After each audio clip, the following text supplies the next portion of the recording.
கட உபநிஷதம் பகுதி 7. கட உபநிஷதத்தை நமக்கு தந்தருளிய ரிஷிகளுக்கு, அதேபோல் இந்த புத்தகத்தை நமக்கு ஆக்கி தந்த சுவாமி ஆசுதோஷானந்தா அவர்களுக்கும் நன்றி.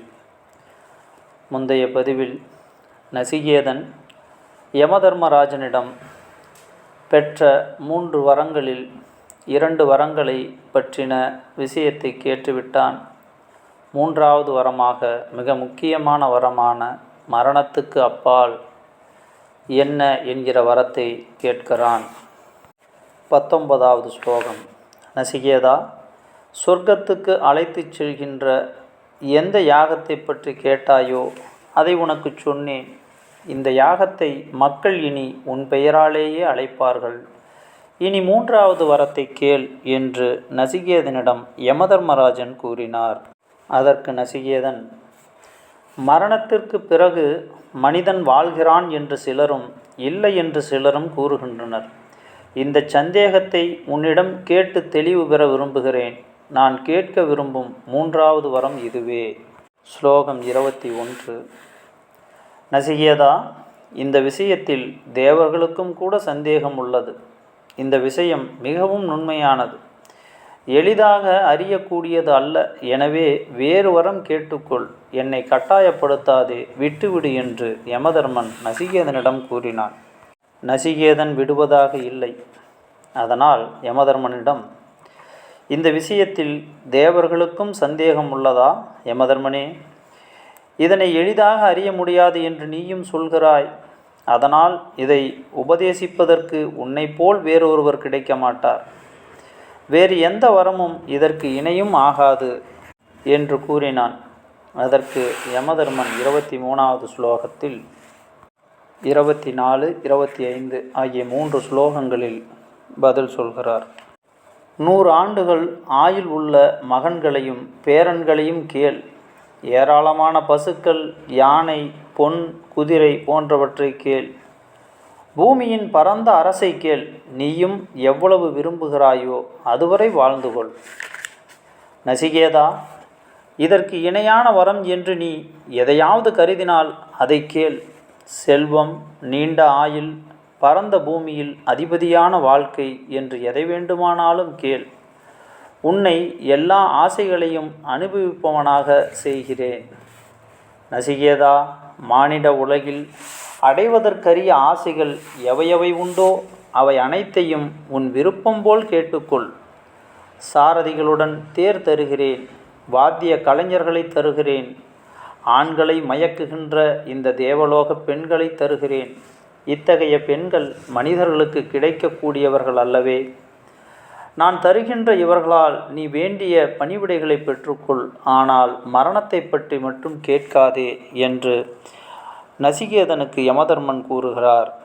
உடல் சார்ந்த எல்லா சுகங்களையும் அனுபவிப்பதற்குண்டான விஷயங்களையெல்லாம் யமதர்மன் நசிகேதனுக்கு தருவதாக கூறியும் நசிகேதன் விடுவதாக இல்லை.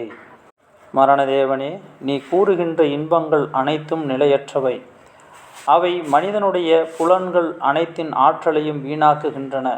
வாழ்க்கையோ குறுகியது. எனவே நீ சொன்ன குதிரைகள், ஆடல்கள், பாடல்கள் எல்லாம் உன்னிடமே இருக்கட்டும்.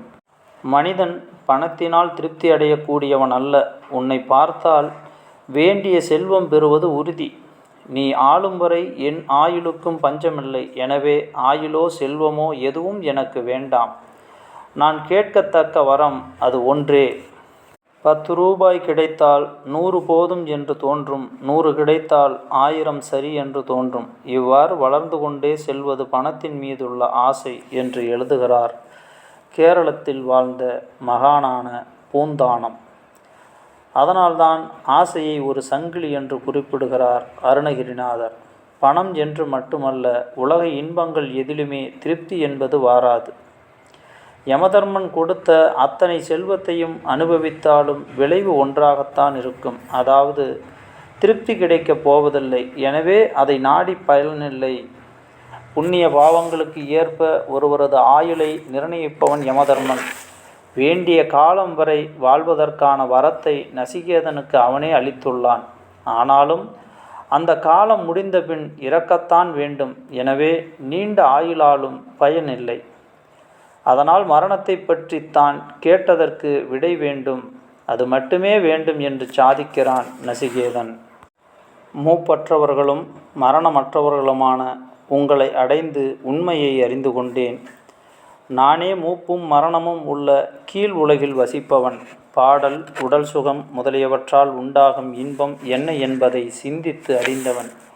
எனவே எவ்வளவுதான் நீண்ட ஆயுள் தந்தாலும் அந்த வாழ்க்கையில் நான் ஆசை வைப்பேனா என்று யமதர்மனிடம் நசிகேதன் சொன்னான்.